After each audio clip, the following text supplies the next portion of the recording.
हैं। आ जाइए, बीदर में आपका मैं स्वागत करता हूं। उम्मीद है कि आप बीदर में एंजॉय भी कर रहे होंगे। बैठिए। कौन सुनाएंगे? आप सुनाएंगे? सुनाइए, सुनाइए, मगर बहुत कम टाइम में। एक नाच सुनाएंगे और जो दूर हैं कुछ खाने के लिए गए हुए हैं, खा कर जा रहे हैं, आपका थोड़ा डिस्कस करेंगे। आप हमारे गेस्ट हैं, मेहमान हैं, अतिथि हैं। अतिथि देवो भव हमारे देश की परंपरा है। हम आपका स्वागत करते हैं।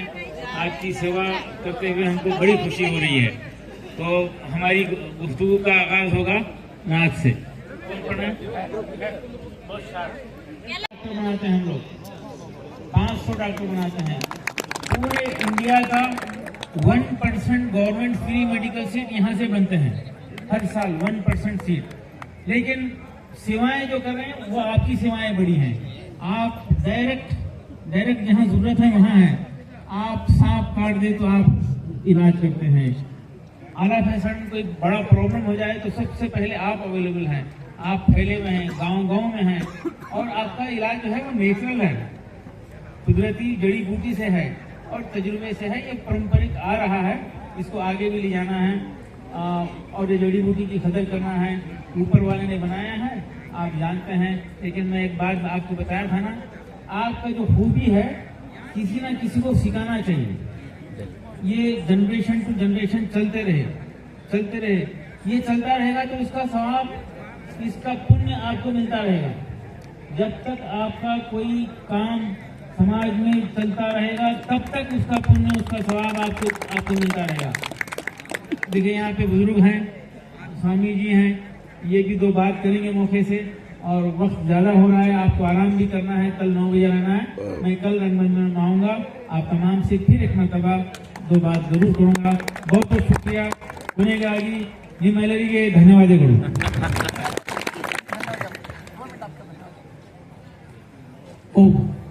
हम सभी नाटी वैद्य से हमारे खदीर साहब भी, जो शाइन ग्रुप के बहुत बड़े पर्सन भी हैं और फाउंडर भी हैं। मैं जितना जानता हूं, क्योंकि यहाँ पर निजाम से पहले सब लोग मिलकर के सबने लड़ाई लड़ी थी। और सुबह में ब्रेकफास्ट हमारे लोग लाकर उम्मीद है कि दे रहे होंगे। वक्त पे ब्रेकफास्ट आ रहा रहने के लिए आराम है, कोई तकलीफ नहीं है ना। आप बीदर घूमना चाह रहे हैं, कल मौका है, परसों, कल रात में भी रह सकते हैं, परसों सुबह में भी अगर बीदर देखना चाह रहे हैं। बीदर हिस्टोरिकल प्लेस है, यहाँ कैपिटल था और यहाँ पे बड़ा फोर्ट है, पुरानी यूनिवर्सिटी है और गंगा जमनी तहजीब का गहवारा है। यहाँ पे सब मिलजुल के रहते हैं। बीदर में हिंदू, मुस्लिम, गरीब, अमीर, सिख, ईसाई सब आपस में भाई भाई की तरह रहते हैं। और वो मंदिर आप बीदर में देखेंगे। बहरहाल आप लोग पारंपरिक वैद्य परिषद के लोग हैं, रिवायती इलाज करते हैं, देही इलाज करते हैं। सही मानों में देश में सेवा आप लोग ही कर रहे हैं, मेरा यकीन है। हम डॉक्टर बनाते हैं इस कॉलेज में, इंडिया भर से लोग आते हैं, मेडिकल कोर्स के लिए आते हैं। उनको हम MBBS कराते हैं, MD कराते हैं, लेकिन वो गांव में नहीं जाते, वो सिटी में रहना चाहते हैं। और बल्कि हमारे बॉयज एक डॉक्टर लेडी से शादी करके बाहर चले जाते हैं। लेकिन हमारे देश की असल सेवा तो आप लोग कर रहे हैं, गांव सेवा कर रहे हैं। अरे इमरजेंसी में छोटे से गांव में सबसे पहले अगर कोई याद करते हैं, किसी को जरूरत पड़ती, तो आप वहाँ पे जरूरत पूरी करने वाले मौजूद हैं। आप मेरी नजर में तो आप लोग फरिश्ते हैं, समाज सेवा कर रहे हैं। आप गांव को संभाले हुए हैं। ये काम बहुत बड़ा काम है आप लोग जो कर रहे हैं। मेरे दादी भी जो है ये इलाज किया करते थे गाँव में। गांव के लोग आते थे सुबह, वो सब कुछ देते थे, मुलट्टी, गोदमान, बनफशा, ये सारी चीजें देते थे और इलाज करते थे, छोटा मोटा इलाज करते थे। लेकिन आप लोगों को देख के बड़ी खुशी हुई। और आप गांव में आप गरीब, अमीर, हिंदू, मुस्लिम देखते हैं क्या? इलाज के वक्त देखते हैं क्या? तभी तो जो है आपके हाथ में वो जो ऊपर वाला ईश्वर भगवान अल्लाह जो है वो हुनर दिया है, वो खूबी दिया है, उसका भरपूर इस्तेमाल कीजिए और कुछ लोगों को ट्रेन भी कीजिए। ऐसा नहीं कि जो है आप साथ में जो है आपकी ये खूबी लेके जाएं, ऐसा नहीं होना चाहिए। आप लोग बड़ी सेवाएं कर रहे हैं, मुझे बड़ी खुशी है। छोटा सा आपकी सेवा करने का मौका हमको भी मिला, जी बहुत बहुत शुक्रिया। आप सबके फोन नंबर मेरे पास हैं, सबके हैं, और कभी हम आपको शुभकामनाएं भेजते रहेंगे। ईद की, दीपावली की, शिवरात्रि की शुभकामनाएं भेजते रहेंगे मोबाइल पे, और आपसे कांटेक्ट रहेगा। आप सेवा कीजिए, आप बड़ा काम कर सकते हैं।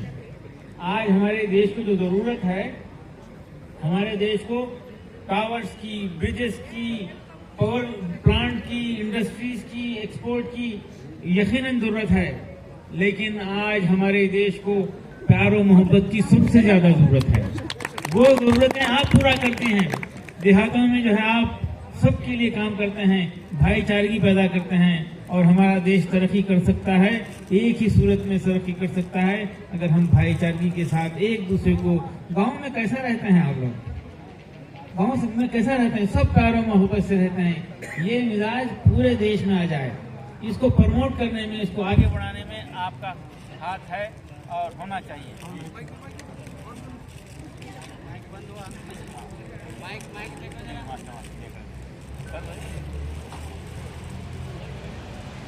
सबसे पहले काम ये किया कि इस काम के लिए सबसे पहले उन्होंने अपने इंस्टीट्यूट का उन्होंने समय दिया। वहाँ के वर्कर्स लगाए, वहाँ की गाड़ियां लगाई, उन्होंने नाश्ते की व्यवस्था की, और उन्होंने सबसे बड़ी बात अपना दिल बढ़ा के की, इसमें जाति धर्म सबको छोड़ करके केवल इंसानियत पहले उन्होंने रखा। इसलिए हम नाटी वैदिक परिवार की तरफ से, हम कर्नाटक परिवार और ऑल इंडिया ऑल वर्ल्ड परिवार की तरफ से हम आपका बहुत शुक्रगुजार है और बहुत धन्यवाद है कि भविष्य में आपकी ऐसी सेवा केवल कर्नाटक ही नहीं, जब भी कहीं ग्रुप का कार्य होगा तो आपको हम याद करेंगे। और ऐसे इंसान देश को चाहिए, क्योंकि ध्यान रखो आज दुनिया में अच्छे पाठ पढ़ाने वाले कम हैं।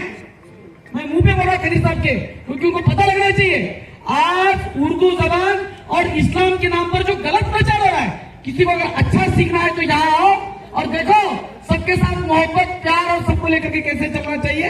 तो यहाँ से शाइन ग्रुप से सीखे, और हम सबको आपने समय दिया, हमारी सेवा की आपने एक इंसानियत के नाते से हम आपका बहुत शुक्रगुजार करते हैं और बहुत बहुत धन्यवाद करते हैं कि भविष्य में आप हमें ऐसे मदद करेंगे और सेवा देंगे। धन्यवाद। दो शब्द स्वामी जी से भी मैं ख्वाहिश करता हूँ।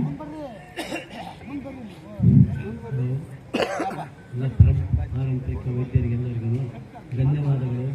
ಈಗ ಈ ಶೈನ್ ಶಾಲಾ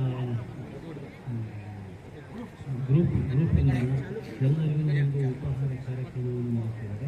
ಅದರಿಂದ ಎಲ್ಲರಿಗೂ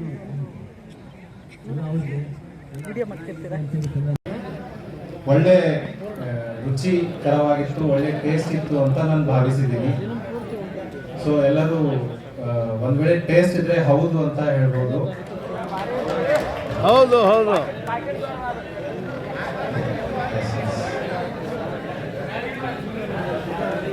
ಸೊ ಅದು ಪ್ರಯತ್ನ ಮಾಡ್ತೀನಿ. ಅದು ದೊಡ್ಡವರು ಇದ್ದಾರೆ, ಅವರಲ್ಲಿ ನಾನು ಮನವಿ ಮಾಡ್ತೀನಿ. ಈ ತರ ಮತ್ತೆ ನಮ್ಮ ಅಭಿಮಾನಿಗಳಿಂದ ಮನವಿ ಇತ್ತು ಅಂತ ನಾನು ದೊಡ್ಡವ್ರ ಗಮನಕ್ಕೆ ತರ್ತೀನಿ. ಸಾಧ್ಯ ಆದ್ರೆ 100% ಕೊಡೋಕ್ಕೆ ನಾನು ಹುಚ್ಚ ಪ್ರಯತ್ನ ಮಾಡ್ತೀನಿ ಅಂತ ಹೇಳ್ತೀನಿ. ಸೊ ನನಗೆ ಸನ್ಮಾನ ಮಾಡಿದ್ದು ಮುಖ್ಯ ಅಲ್ಲ, ನನಗೆ ಸನ್ಮಾನಕ್ಕಿಂತ ಹೆಚ್ಚಿಗೆ ಏನ್ ಬೇಕಾಗಿದೆ ಅಂದ್ರೆ ನಿಮ್ಮಿಂದ ನೋಡಿ, ಇದು ನಂದಿನಿ ಅಂದ್ರೆ ಒಂದು ರೈತರ ಸಂಸ್ಥೆ. ಈ ರೈತರಿಗೋಸ್ಕರ ನಾವು ದುಡಿತಾ ಇರೋ ಸಂಸ್ಥೆ KMF ಕರ್ನಾಟಕ ಹಾಲು ಮಹಾಮಂಡಳಿ. ಅಂದ್ರೆ ಇದು ಒಂದು 15 ಹಾಲು ಒಕ್ಕೂಟ ನಮ್ಮ ರಾಜ್ಯದಲ್ಲಿ ಕಾರ್ಯನಿರ್ವಹಿಸ್ತಾ ಇದ್ದಾವೆ. ಇವೆಲ್ಲ 15 ಹಾಲು ಒಕ್ಕೂಟ ಈ ರೈತರಿಗೋಸ್ಕರ ದುಡಿತಾ ಇದೆ. ನಾನು ಸಾಕಷ್ಟು ಇಲ್ಲಿ ನೋಡ್ತಾ ಇದ್ದೀನಿ, ಆಲ್ಮೋಸ್ಟ್ ನಾಟಿ ವೈದ್ಯರ ಬಗ್ಗೆ ನೀವೆಲ್ಲ ಹೇಳ್ತಾ ಇದ್ದೀರಾ. ಈ ಅಲೋಪತಿ ಬಿಟ್ಟು ನಾವು ನಾಟಿ ವೈದ್ಯ ಕಡೆ ಬರಬೇಕಂತ ಎಲ್ಲರೂ ಇಷ್ಟೊಂದು ಕಷ್ಟಪಟ್ಟು ಇದೆಲ್ಲ ಪ್ರೋಗ್ರಾಮ್ ಮಾಡ್ತಾ ಇದ್ದಾರೆ. ಸೊ ಇದು 15 ರಾಜ್ಯ ಮಟ್ಟದಿಂದ ಅಂದ್ರೆ ನಮ್ಗೆ ಇದ್ರ ಬಗ್ಗೆ ಅರಿವೇ ಇಲ್ಲ. ಇದು ನಾನು ಫಸ್ಟ್ ಟೈಮ್ ನೋಡ್ತಾ ಇರೋದು. ಸೊ ಇಲ್ಲಿ ಏನ್ ಅರೇಂಜ್ ಮಾಡಿದ್ದಾರೆ ಅವ್ರಿಗೆ ಎಷ್ಟು ಥ್ಯಾಂಕ್ಸ್ ಹೇಳಿದ್ರು ಕಮ್ಮಿ ಅಂತ ನಾನು ಹೇಳಕ್ಕೆ ಇಷ್ಟಪಡ್ತೀನಿ.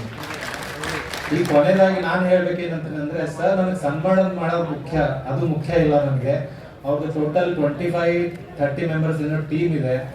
ಪ್ಲಸ್ ಇಷ್ಟೆಲ್ಲ ಜನ ನೀವು ಬಂದಿದ್ದೀರಾ. ನಿಮ್ ಹತ್ರ ಎಲ್ಲರ ಹತ್ರ ನಾನು ಏನ್ ಮನವಿ ಮಾಡ್ತೀನಿ ಅಂದ್ರೆ, ನಮ್ಮ ಹತ್ರ ಎಲ್ಲ ಸಿಗುತ್ತೆ. ಲೈಕ್ ಹಾಲು ಸಿಗುತ್ತೆ, ಮಜ್ಜಿಗೆ ಸಿಗುತ್ತೆ, ತುಪ್ಪ ಸಿಗುತ್ತೆ, ಬೆಣ್ಣೆ ಸಿಗುತ್ತೆ, ಖವಾ ಸಿಗುತ್ತೆ. ಇದು ಎಲ್ಲ ನಮ್ದು ಕೂಡ ನಾಟಿನೇ. ಇದರಲ್ಲಿ ಯಾವುದೇ ರೀತಿ ಕಲಬೆರಕೆ ಇರಲ್ಲ. ಇದು ಪ್ಯೂರ್ ಆಫ್ ಪ್ಯೂರ್ ಅಂತ ಇರುತ್ತೆ, ಹೇಳಕ್ ಇಷ್ಟಪಡ್ತೀನಿ.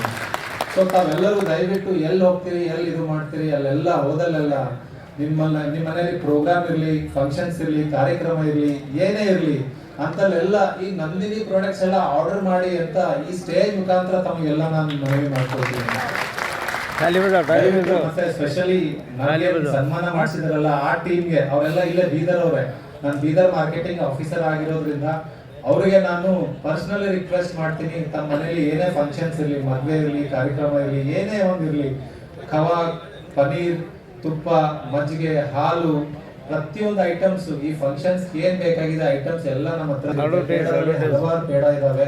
ಇವೆಲ್ಲ ಪೇಡದಲ್ಲಿ ಏನೇ ಕಲಬೆರಕೆ ಇರಲ್ಲ, ಪ್ಯೂರ್ ಆಫ್ ಪ್ಯೂರ್ ಖವಾದಿಂದ ಮಾಡಿದಿರುತ್ತೆ. ಸೊ ದಯವಿಟ್ಟು ನಾನು ರಿಕ್ವೆಸ್ಟ್ ಮಾಡ್ತೀನಿ, ಆ ರೈತರ ಪರವಾಗಿ ಆ ರೈತರನ್ನು ಉಳಿಸ್ಬೇಕಾದ್ರೆ ನೀವು ನಂದಿನಿಯನ್ನ ಯೂಸ್ ಮಾಡ್ಬೇಕಂತ ಈ ವೇದಿಕೆ ಮುಖಾಂತರ ಇನ್ನೊಮ್ಮೆ ಮನವಿ ಮಾಡಿ ನಾನು 2 ಮಾತು ಮುಗಿಸಿ ತಮಗೆಲ್ಲ ಧನ್ಯವಾದ.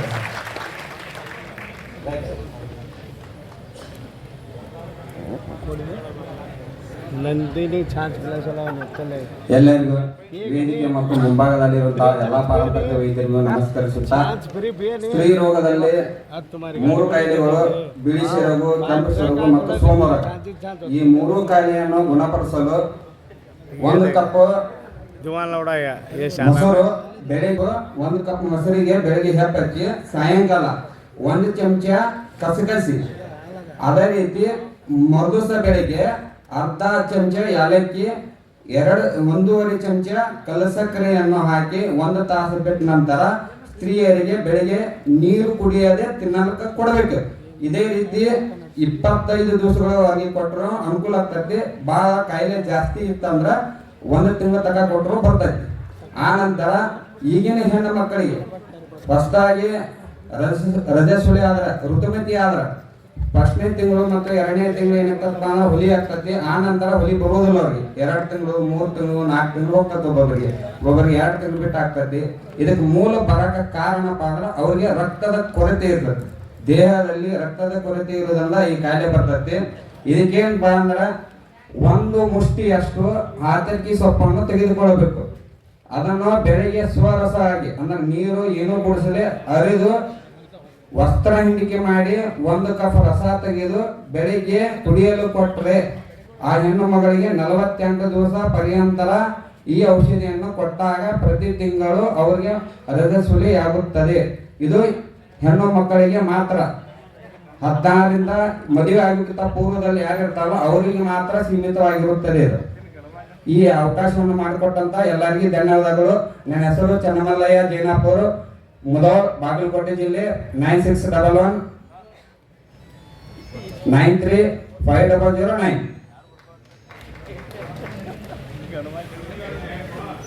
ಧನ್ಯವಾದಗಳು. ಇಲ್ಲಿಯವರೆಗೆ ಸ್ತ್ರೀಯ ದೈಹಿಕ ಸಮಸ್ಯೆಗಳು, ದೈಹಿಕ ರೋಗಗಳ ಸಮಸ್ಯೆಗಳ ಬಗ್ಗೆ ಎಲ್ಲರೂ ತಮ್ಮ ತಮ್ಮ ಅನುಭವ ಮತ್ತು ಅದರ ಹೇಗೆ ಗಿಡಮೂಲಿಕೆಯನ್ನು ಉಪಯೋಗಿಸಿ ನಿರ್ಮೂಲನೆಯನ್ನು ಮಾಡಬೇಕಾಗಿ ಹೇಳಿದ್ದಾರೆ. ಇವಾಗ ಸ್ತ್ರೀಯ ಮಾನಸಿಕ ವ್ಯವಸ್ಥೆಯ ಬಗ್ಗೆ ಕುರಿತು 1-2 ನಿಮಿಷಗಳಲ್ಲಿ ವೈದ್ಯರಾದ ಗಂಗಾಧರ್ ವೀರ್ಘಂಟಿ, ರಾಯಚೂರು ಜಿಲ್ಲೆಯವರು ತಮ್ಮ ಅನುಭವವನ್ನು ಹೇಳಬೇಕಾಗಿ ವಿನಂತಿ.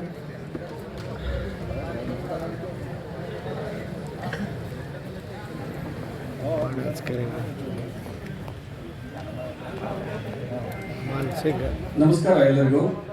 ಹೆಸರು ಗಂಗಾಧರ್ ವಿ ಗಡ್ಡಿ ಅಂತ, ಸಿಂಧನೂರು ಧನ್ವಂತರಿ ಆರೋಗ್ಯಧಾಮ ಅಂತ ಒಂದು ಸಂಸ್ಥೆಯನ್ನು ನಾವು ಹುಟ್ಟುಹಾಕಿದ್ದೀವಿ. ಮತ್ತು ಕಲ್ಯಾಣ ಕರ್ನಾಟಕ ಪಾರಂಪರಿಕ ವೈದ್ಯನಾಗಿ ಕೂಡ ನಾನು ಕೆಲಸ ಮಾಡ್ತಾ ಇದ್ದೀನಿ. ನಮ್ಮ ತಂದೆಯವರ ಕಾಲದಲ್ಲಿ ಬಂದಿರುವಂಥದ್ದು. ಈಗ ಭಾಳ ವಿಶೇಷವಾಗಿ ಇವತ್ತು ಮಾತಾಡ್ತಿರುವಂಥ ನನಗೆ ಬಂದಿರುವಂಥ ಸಬ್ಜೆಕ್ಟ್ ಅಂದರೆ ಮಾನಸಿಕ ಒತ್ತಡಗಳಿಂದ ಕಾಯಿಲೆಗಳು ಅಂತ. ತಾಯಂದಿರಿಗೆ ನಾವು ಎಲ್ಲ ಔಷಧಿಗಳ ಬಗ್ಗೆ ಮಾತಾಡ್ತಾ ಇದ್ದೀವಿ, ಕಾಯಿಲೆ ಬಗ್ಗೆ ಮಾತಾಡ್ತಾ ಇದ್ದೀವಿ. ಔಷಧಿಗಳನ್ನ, ಕಾಯಿಲೆಗಳನ್ನ ಮೀರಿಸಿರುವಂತ ಒಂದು ಅದ್ಭುತವಾದಂತ ಒಂದು ಔಷಧಿ, ದಿವ್ಯ ಔಷಧಿ ಇದೆ. ಅದು ಯಾವುದು ಅಂತ ಹೇಳ್ಬೋದು ಯಾರಾದ್ರು? ದಿವ್ಯ ಔಷಧಿ. ಎಲ್ಲ ಔಷಧಿಗಳನ್ನ ಮೀರಿಸಿರುವಂತ ಒಂದು ಔಷಧಿ ಇದೆ. ಅದು ಯಾವುದು ಔಷಧಿ? ಮಾನಸಿಕವಾದಂತ ನೆಮ್ಮದಿ ಕೊಡುವಂತ ಔಷಧಿ ಅಂತ. ಎಲ್ಲ ಔಷಧಿಗಳು ಕೆಲಸ ಮಾಡ್ಬೇಕಂತ ಹೇಳಿದ್ರೆ ಮೊದಲು ಆ ಹೆಣ್ಣು ಮಗಳಿಗೆ, ತಾಯಿಗೆ ಮಾನಸಿಕವಾದಂತ ನೆಮ್ಮದಿ ಬೇಕು. ಮಾನಸಿಕ ಒತ್ತಡದಿಂದ ಇವತ್ತು ಎಷ್ಟೋ ಜನ ಇವತ್ತು ಮಾನಸಿಕ ಸೀಮಿತ ಕಳ್ಕೊಳ್ತಿದ್ದಾರೆ, ಎಷ್ಟೋ ಜನ ಇವತ್ತು ಕಾಲಿಂದ ನರಳುತ್ತಿದ್ದಾರೆ, ಎಷ್ಟೋ ಜನ ಇವತ್ತು ಶುಗರ್ ಕಾಯಿಲೆ ಉಲ್ಬಣ ಆಗಿ ಅವ್ರ ಕಾಲುಗಳಲ್ಲಿ ಬೇರೆ ಬೇರೆ ವ್ಯಾಸ್ಕ್ಯುಲರ್ ತರದ ಸಿಸ್ಟಮ್ಗಳಾಗಿ ಇವತ್ತು ಎಷ್ಟೋ ಹಾಸ್ಪಿಟಲ್ಗಳು ಸೇರ್ತಾ ಇದಾರೆ ಅಂತ ನೋಡಿದ್ರೆ ನಿಜವಾಗ್ಲೂ ಒಳಗಡೆಯಿಂದ ಕರಳು ಹಿಂಡಿದಂಗೆ ಆಗುತ್ತೆ. ನಾವು ಔಷಧಿ ಬಗ್ಗೆ ಎಷ್ಟು ಫೋಕಸ್ ಮಾಡ್ತಾ ಇದೀವಿ, ಎಲ್ಲ ಬುಕ್ಗಳನ್ನ ಸ್ಟಡಿ ಮಾಡ್ತಾ ಇದೀವಿ, ಯಾರ್ಯಾರು ಹೇಳ್ತಿದಾರೋ ಎಲ್ಲರ ಬಗ್ಗೆ ಮಾತಾಡ್ತಾ ಇದೀವಿ. 2 ನಿಮಿಷ ಡೆಲಿವರಿ ಆಯ್ತು ಅಂದ್ರೆ ಯಾರೋ 15 ನಿಮಿಷ ಬೇಕು ಅಂತ ಹೇಳ್ತಿದ್ರು, ಗೊತ್ತಿಲ್ಲ ನನಗೆ 2 ನಿಮಿಷ ಎಲ್ಲ 15 ನಿಮಿಷದಲ್ಲಿ ಆಗುತ್ತೋ ಅಂತ. ಆದ್ರೆ ನಾನು ಅವರು ಒಂದು ಮಾತು ಹೇಳಿದ್ರು, ಅವ್ರ ಜೊತೆಗೆ ಅವ್ರ ಗಂಡನ ಕೂಡ ಕಳಿಸಿದೆ, ಅವ್ರ ಜೊತೆಗೆ ಅವಾಗ ಬೇಗ ಡೆಲಿವರಿ ಆಯ್ತು ಅಂತ. ಬಹುಶಃ ಗೊತ್ತಿಲ್ಲ ಅವಳು ನಾನು ಇದೀನಿ ನಿನ್ ಜೊತೆಗೆ ಅಂತ ಅವಳು ಕೈ ಹಿಡ್ಕೊಂಡಿರ್ಬೋದು, ನಾನು ಇದೀನಿ ನಿನ್ ಜೊತೆಗೆ ಹೆದರ್ಬೇಡ ನಿನ್ಗೆ ಏನಾಗೋದಿಲ್ಲ ಅಂತ ಅವ್ಳು ಕೈ ಹಿಡ್ಕೊಂಡಿರ್ಬೋದು. ಅವ ನಾರ್ಮಲ್ ಅವ್ರ ಮಾನಸಿಕ ಒತ್ತಡ ಕಡಿಮೆ ಆಗಿ ಡೆಲಿವರಿ ಆಗಿರ್ಬೋದು, ಆಗೋದಿಲ್ವಾ? ನಾವು ಯಾಕೆ ಪಾಸಿಟಿವ್ ಆಗಿ ಯೋಚನೆ ಮಾಡ್ತಾ ಇಲ್ಲ, ನೆಗೆಟಿವ್ ಯೋಚನೆ ಮಾಡ್ತಾ ಇದೀವಿ ಅಂತ. ನಾನು ಯಾಕೆ ಇದು ನೋವಿಂದ ಹೇಳ್ತಾ ಇದ್ದೀನಿ ಅಂತ ಹೇಳಿದ್ರೆ, ನನ್ನ ಸೆಂಟರ್ಗೆ ಇವತ್ತು ಸರಿಸುಮಾರು 100 ಜನ, ಒಂದು 100 ಜನ ಈ ರೆಗ್ಯುಲರ್ ಇರುವಂತ ಒಂದು ಪೇಷಂಟ್ಗಳಿದ್ದಾರೆ. ಅದರಲ್ಲಿ 80% ಜನ ವಯಸ್ಸಾದಂಥವ್ರು ಇದ್ದಾರೆ, ತುಂಬಾ ವಯಸ್ಸಾದಂಥವ್ರು. ಅವರು ಆರ್ಥಿಕವಾಗಿ ಚೆನ್ನಾಗಿದ್ದಾರೆ, ಗ್ರಾಮೀಣ ಪ್ರದೇಶದಲ್ಲಿ ಕುರಿ ಮರಿಗಳು ಸಾಕೊಂಡವರು ಇದ್ದಾರೆ, ಹುಲಿ ತರ ಮಕ್ಕಳಿದ್ದಾರೆ, ತುಂಬಾ ಚೆನ್ನಾಗಿದ್ದಾರೆ. ಅವ್ರಿಗೆ ಜಾಯಿಂಟ್ ಪೇನ್, ಬ್ಯಾಕ್ ಪೇನ್, ತಲೆನೋವು ಹೆಂಗೆಂಗೋ ಆಗುತ್ತೆ ಅಂತ ಬರ್ತಾರೆ ನನ್ನ ಹತ್ರ. ಅವರು ನಾನು ಕೂಡಿಸ್ಕೊಂಡು 1 ಗಂಟೆ 1.5 ಗಂಟೆ ಅವ್ರಿಗೆ ನೀರು ಕುಡಿಸ್ಬಿಟ್ಟು, ಅವ್ರಿಗೇನೋ ಊಟ ಮಾಡ್ತಾ ಇದ್ರು, ಊಟ ಮಾಡಿಬಿಟ್ಟು ಮಜ್ಜಿಗೆ ಕೊಟ್ಟು ಅವ್ರಿಗೆ ಕೂಡಿಸಿ ಒಂದು ಅರ್ಧ ಗಂಟೆ 1 ಗಂಟೆ ಸ್ವಲ್ಪ ರಿಲ್ಯಾಕ್ಸ್ ಮಾಡಿಬಿಟ್ಟು ನಿಧಾನಕ್ಕೆ ಅವ್ರು ಕೌನ್ಸಿಲಿಂಗ್ ಮಾಡ್ತಾ ಮಾಡ್ತಾ ಹೋದ್ರೆ ನಿಜವಾಗ್ಲೂ ಹೇಳ್ತೀನಿ, ಹೊಟ್ಟೆಗೆ ಎಷ್ಟು ಸಂಕಟ ಆಗುತ್ತೆ ನನಗೆ ಅಂತ ಹೇಳಿದ್ರೆ ಆ ಹೆಣ್ಮಕ್ಳು ಕಣ್ಣೀರು ಹಾಕಿ ನೋಡಕ್ಕಾಗಲ್ಲ ನನಗೆ, ಅಷ್ಟು ಸಂಕಟ ಅನುಭವಿಸ್ತಾರೆ ಅವರು. ಯಾಕೆ ಅಂತ ಕೇಳ್ತಾರೆ, ಮಗ ದೊಡ್ಡ ಮಗ ಹಿಂಗ್ ಹೋಗ್ಬಿಟ್ಟ, ಸಣ್ಣ ಮಗ ಹೋಗ್ಬಿಟ್ಟ, ಇನ್ನೊಬ್ಬರು ಮಗ ಬಹಳ ಜೀವಿತ, ಅವನು ಏನೋ ಒಂದು ಇವತ್ತು ಯಾರು ನಾನು ನೋಡ್ಕೊಳ್ಳೋರು ಇಲ್ಲ ಸರ್. ಎಷ್ಟು ನೋವಾಗುತ್ತೆ ಇದು. ಯಾವ ಔಷಧಿ ಕೆಲಸ ಮಾಡುತ್ತಿದ್ರು ಮೇಲ್ಗಡೆ ಹೇಳಿ ನೋಡೋಣ, ಯಾವ ಔಷಧಿ ಕೆಲಸ ಮಾಡುತ್ತಿದ್ರು ಮೇಲ್ಗಡೆ? ನಾನು ಆತ್ಮಸಾಕ್ಷಿ ಹೇಳ್ತಾ ಇದ್ದೀನಿ, ನಮ್ಮ ಅಧ್ಯಕ್ಷ ನಲಗೌಡರಿದ್ದಾರೆ ಕೇಳಿ. ನನ್ನ ತಾಯಿ ಫೋನ್ ಕೊಟ್ಟಿದ್ದೀನಿ ಈಗಲೇ, 2 ಕಾಲ ಆಪರೇಷನ್ ನನ್ನ ತಾಯಿಗೆ, 2 ಡಾಕ್ಟರ್ ನಡೆಯಕ್ಕಾಗಲ್ಲ ಅಂತ ಹೇಳಿದಂತ ಪರಿಸ್ಥಿತಿಯಲ್ಲಿ ನಾವು 4 ಜನ ಅಣ್ಣ ತಮ್ಮಂದ್ರು ನಮ್ಮ ತಾಯಿ ಜೊತೆ ಕುತ್ಕೊಂಡು, ಇಲ್ಲಮ್ಮ ಏನಾಗೋದಿಲ್ಲ, ನಾನು ಇರ್ತೀನಿ ಜೊತೆ ಮಾಡಿಸೋದು ಏನಾಗಲ್ಲ ಅಂತ ಹೇಳಿ ಅವಳ ನಮ್ದೇನು ಸೇವೆ ಮಾಡ್ತಿಲ್ಲ. ನಾವು ಹುಡುಗಾಗ A to Z ಸೇವೆನ ನಾವೇ ಮಾಡಿದ್ದೀವಿ 4 ಜನ.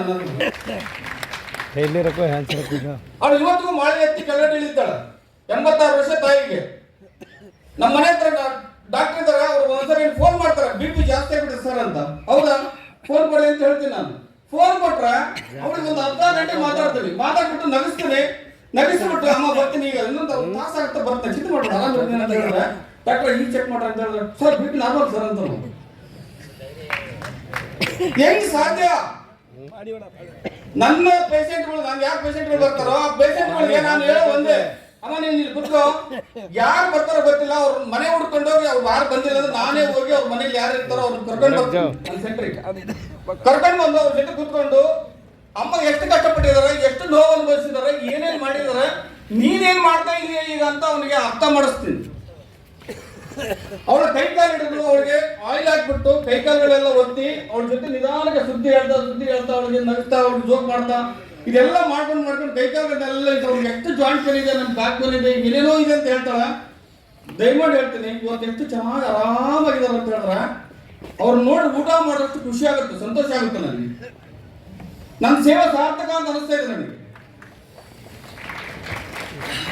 ನಿಮ್ಮೆಲ್ಲರೂ ಕೈ ಮುಗಿದು ಕೇಳ್ಕೊಳ್ಳೋದು ಒಂದೇ, ನಿಮ್ಮ ಮನೇಲಿ ಮಗಳಿರ್ಲಿ, ಅಕ್ಕ ಇರಲಿ, ತಂಗಿ ಇರಲಿ, ತಾಯಿ ಇರಲಿ, ಯಾರೇ ತಾಯಂದ್ರ ಇರಲಿ, ನಾವು ತಾಯಂದ್ರ ಆರೋಗ್ಯದ ಬಗ್ಗೆ ಅನಾರೋಗ್ಯದ ಬಗ್ಗೆ ಮಾತಾಡೋದು ಬೇಡ.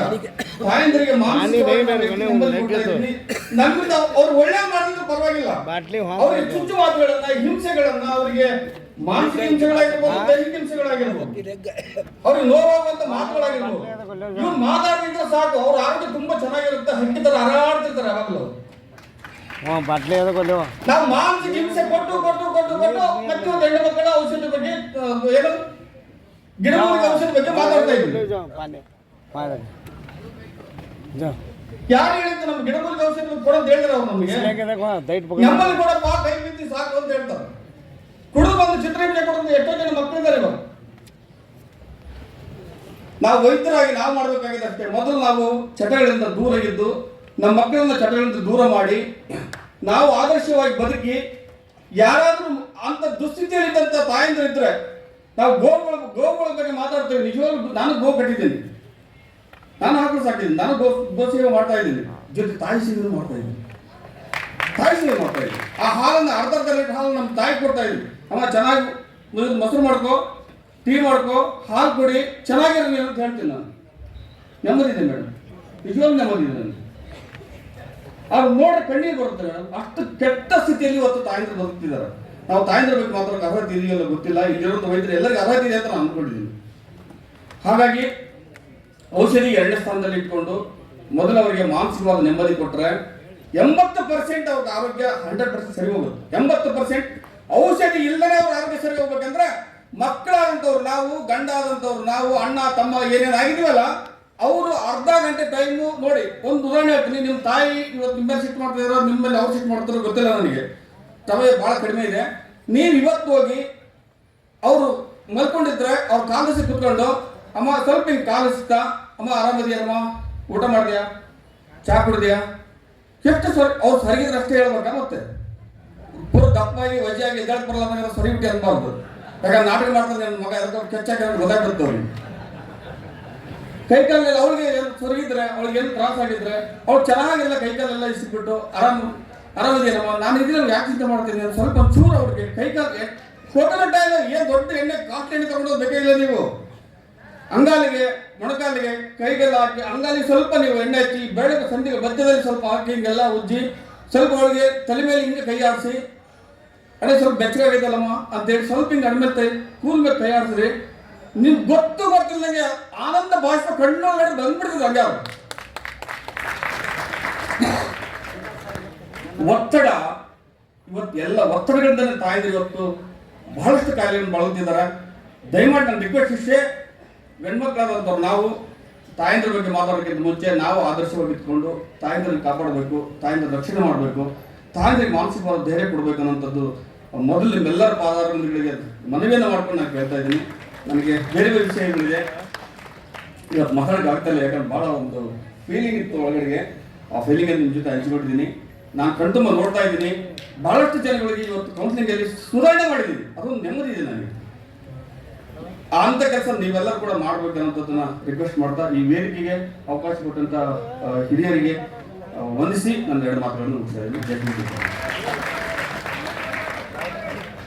Gangadhar S Neerganti, Raichur 984 astrology PhD. Jyotish ಅವರು ಮಾತಾಡ್ತಾರೆ, ನಮ್ಮ ಮುಜಾವರ್ ವೈದ್ಯ ಇದರ ಒಳಗೆ.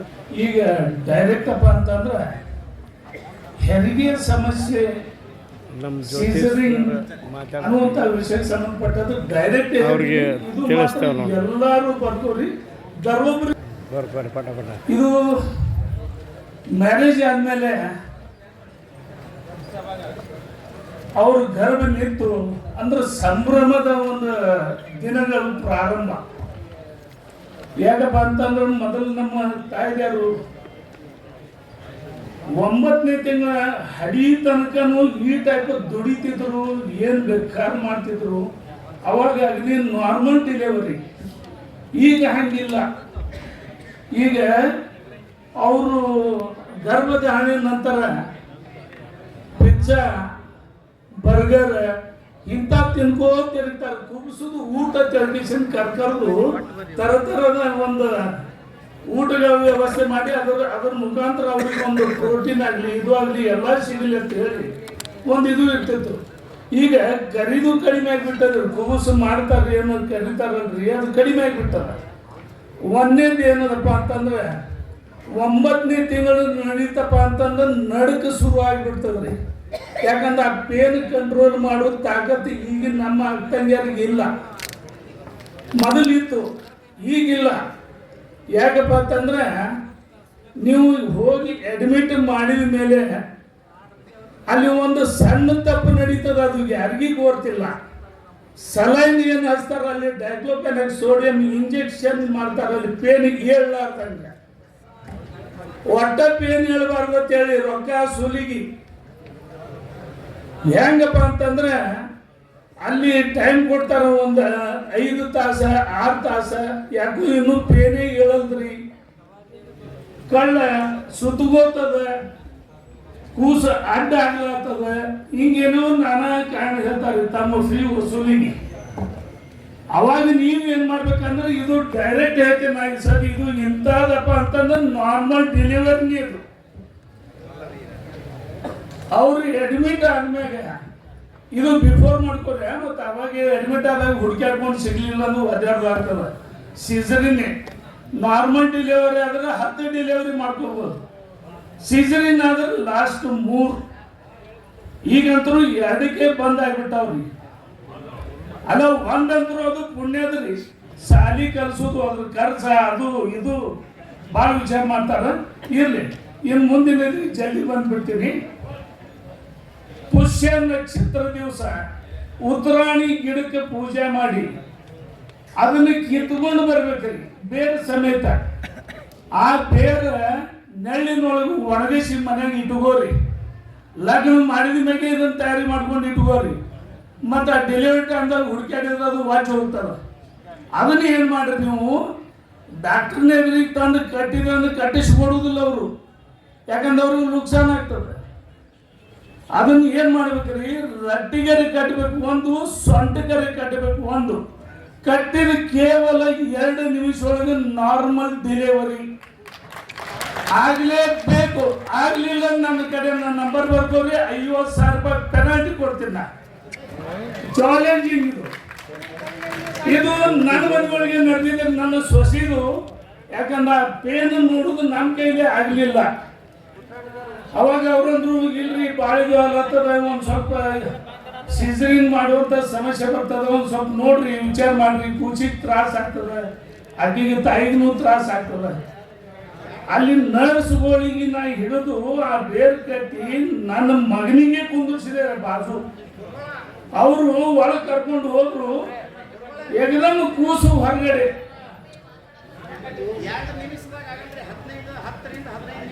ಇಲ್ಲ ಅದು ಇಲ್ಲಿ ನನ್ನಲ್ಲಿ ಆಗಿದ್ದು ಉದಾಹರಣೆ 10-15 ನಿಮಿಷ ತಗೋಬಹುದು. ನನ್ನ ಸೊಸಿದು ಉದಾಹರಣೆ ನಿಮಗೆ ಕೊಡ್ಲಾಗ್ತೀನಿ. ಅವ್ರು ಅಂದ್ರು ಸಿಸರಿನ್ ಮಾಡ್ಬೇಕಂದ್ರು, ನಾ ಇಲ್ಲ ಮೇಡಮ್ ಒಂದು ಇನ್ನು 5 ನಿಮಿಷ ನಾನು ಹೋಗ್ಬಿಟ್ಟು 5 ನಿಮಿಷ ವೇಟ್ ಮಾಡ್ರಿ ಅಂದ. ಮುಂದೆ ನರ್ಸ್ ಬಂದು ಚೆಕ್ ಮಾಡಿದ್ರು, ಕೂಸು ಹೊರಗಡೆ ಬರ್ತಾ ಇತ್ತು, ಕಾಣಿಸ್ತಿತ್ತು, ಒಯ್ದುಬಿಟ್ರು ಡೆಲಿವರಿ. ನಾರ್ಮಲ್ ಡೆಲಿವರಿ ಆಯ್ತು. ಮೇಡಮ್ ಯಾರು ಹೇಳಿದ್ರು, ಇದು ಹೆಂಗ್ರಿ, ಇದು ನೀವು ಜ್ಯೋತಿಷ್ ಕಲ್ತೀರಿ, ಅದ್ರ ಮ್ಯಾಗ ಏನು ಮಂತ್ರ ಹಾಕಿದ್ರಿ? ಮಂತ್ರ ಹಾಕಿಲ್ರಿ, ಇದು ಒಂದು ಏನೋ ಧೈರ್ಯ ಕೊಡ್ಬೋದು ಕೂತಿದ್ದಾರೆ, ನಾರ್ಮಲ್ ಡೆಲಿವರಿ ಆಯ್ತು ರೀ ಅಂತ ಸುಳ್ಳು ಹೇಳ್ತೇನ. ಇಲ್ಕಂದ್ರೆ ಏನಾಗ್ಬಿಡ್ತು, ಆ ಮೇಡಮ್ ಪಾಟೀಲ್ ಅಂತೇಳಿ ಬಿಜಾಪುರ ಗೈನಕಾಲಜಿಸ್ಟ್, ನಮ್ಮಲ್ಲಿ ನಾರ್ಮಲ್ ಡೆಲಿವರಿ ಮಾಡಿಸಲಾಕ ನೀವು ಬರ್ತೀರೇನ್ರಿ ಅಂತ ಕೇಳಿದ್ರು. ಇಲ್ಲ ನೀವು 35, 40, 50, 70,000 ರೂಪಾಯಿ ತಗೋತೀರಿ, ನನ್ನ ಫೀ ಒಂದು ಕೊಡ್ಬೇಕಲ್ಲ ನೀವು. 5,000 ರೂಪಾಯಿ ಫೀ ಹೇಳ್ದೇನ. 5,000 ರೂಪಾಯಿ ತಗೊಂಡು ಏನ್ ಮಾಡಿದೆ, ಡೆಲಿವರಿ ಆದವರು ಹೊಳ್ಳಿ ರಿಟರ್ನ್ ರೊಕ್ಕ ಕೊಟ್ಟು ಹೊರಗೆ ಬರ್ತಿದ್ದಾನ. ಅಂದ್ರೆ ಅವ್ರಿಗೆ ಅನುಕೂಲ ಆಗಲಿ. ಶ್ರೀಮಂತರಿದ್ದವ್ರು ನಡೀತದ, ಬಡವರು ಇರ್ತಾರೆ, ಅವ್ರು ತಿನ್ನಕ್ಕೆ ಕೂಲಿನ ವ್ಯವಸ್ಥೆ ಇರುವುದಿಲ್ಲ, ಅಂಥವ್ರಿಗೆ ಹೊಳ್ಳಿ ರೊಕ್ಕ ಅವ್ರಿಗೆ ಕೊಟ್ಟು ಬರ್ತಿದ್ದಾನ. ಈಗ ಅಲ್ಲಿ 50 ಡೆಲಿವರಿ ನಾರ್ಮಲ್ ಮಾಡಿಸಿದ್ರು ವಿದಿನ್ 3 ಮಂತ್ಸ್ ಒಳಗೆ.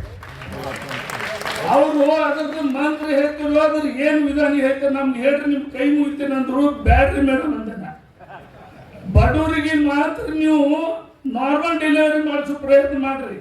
ನಿಮಗೆ ಶ್ರೀಮಂತ ಪೇಷಂಟ್ ಸಿಕ್ಕದಂದ್ರೆ ಸೀಸರಿನ್ಗೆ ಹೋಗ್ಬಿಡ್ತೀರಿ. 75,000 ರೂಪಾಯಿ ಬಿಲ್, ಅದು ಏನೋ ಸಮಥಿಂಗ್ ಬಿಲ್. ಅವು ಕೊಟ್ಟು ಅಗದಿ ಹಸನಾಗಿ ಅವು ಬರ್ತಾವ. ಶ್ರೀಮಂತ ಇದ್ದವ್ರು ಕೊಡ್ತಾರೆ, ಬಡವ್ರಿಗೆ ಆಗುದಿಲ್ಲ. ನಾವು ಬಡವರು ಇದ್ರೆ ಮಾತ್ರ ಹೋಗಿ ನಂದು ಕೊಟ್ಟು ಅವ್ರ ಫೀ 5,000 ರೂಪಾಯಿ ಕೊಡ್ತಾರೆ. ಅದು ತೋಡು ಬಂದು ಹಿಂದಲ್ಲಿ ಬಂದ ಪೇಷಂಟ್ ಕೊಟ್ಟು ಕೈ ಮುಗಿದು ಹೊರಗೆ ಬಂದ್ಬಿಡ್ತೇನೆ. ಅದಕ್ಕೆ ಪುಷ್ಯ ನಕ್ಷತ್ರ ದಿವಸ ಅಂದ್ರೆ ಪುಷ್ಯ ನಕ್ಷತ್ರ ಅಧಿಪತಿ ಶನಿ ಮಹಾರಾಜ. ಆ ದಿವಸ ಅದನ್ನ ತೋಡು ಬಂದು ಪೂಜೆ ಮಾಡಿ ಬ್ರಾಹ್ಮಿ ಮುಹೂರ್ತ ಸೂರ್ಯೋದಯಕ್ಕಿಂತ ಮೊದಲ ಪೂಜೆ. ಉತ್ತರಾಣಿ ಕಡ್ಡಿ, ಉತ್ತರಾಣಿ ಗಿಡ ಅಂತಾರೆ, ಅದಕ್ಕೆ ಮುಳ್ಳಿರ್ತವ, ಹಿಂಗ್ ಮುಳ್ಳ ಬೇರೆ, ಅದು ಬೇರೆ ಸಮೇತ ಕಿತ್ಕೊಂಡು ಬರಬೇಕು. ಪೂಜೆ ಮಾಡಿ ಅದನ್ನ ತಂದು ನೆರಳೊಳಗೆ ಒಣಗಿಸಂತದ್ದು ವಿಚಾರ ಮಾಡ್ರಿ. ಭಾಳ ಸೊಟ್ಟ ತಿಳುವಿಕೆ ತರಬೇಡ್ರಿ. ಈಗಂತೂ ಸಿಗ್ತಾವ, ಈಗ ಒಣಗ್ಯಾವ ಬಿಡ್ಬೋಡ್ರಿ. ಈಗ ಹುಡುಗೇಡಿ ತಂದು ಮನೆಯಾಗ ಇಟ್ಟು ಬಿಡ್ರಿ. ನಿಮ್ಮ ಮನೆಯೊಳಗೆ ನಾರ್ಮಲ್ ಡಿಲಿವರಿ ಎಲ್ಲರಿಗೆ ಹೇಳ್ಬಿಡ್ರಿ. ಅವ್ರು ಎಷ್ಟೇ ಅವರು ಪೇನ್ ತೋತಿದ್ರು ಕೂಡ ಮತ್ತೆ ನೀವು ಅದು ಡಿಲಿವರಿ ಆದ್ಮೇಲೆ ಪಟ್ನೆ ತೆಗಿಬೇಕ್ರಿ. ಯಾಕಂದ್ರೆ ಗರ್ಭ ಚೀಲು ಹಾಕಿ ಬರ್ತದ, ಅಷ್ಟೇ ಡೇಂಜರ್ ಅದು. ಅದಕ್ಕೆ ದಯವಿಟ್ಟು ಏನದ ಇದು ಉತ್ತರಾಯಣ ಕಡ್ಡಿ ಪೂಜಿಸಿ ನೀವು ತಂದು ಮನೆಯಾಗ ಇಟ್ಟು ಬಿಡ್ರಿ. ಅವತ್ತು ಅದನ್ನು ಯೂಸ್ ಮಾಡ್ರಿ. ಎಲ್ಲ ಕಡೆ ಪಬ್ಲಿಕ್ ಮಾಡಕ್ ಹೋಗ್ಬೇಡ್ರಿ. ಅದು ಬರ್ರಿ ಅದನ್ನು ತೋತಾರ. ಇದಕ್ಕೆ ನಾನು ಒಂದೆರಡು ಮಾತು ಮುಗಿಸ್ತೇನೆ. Phone number 7892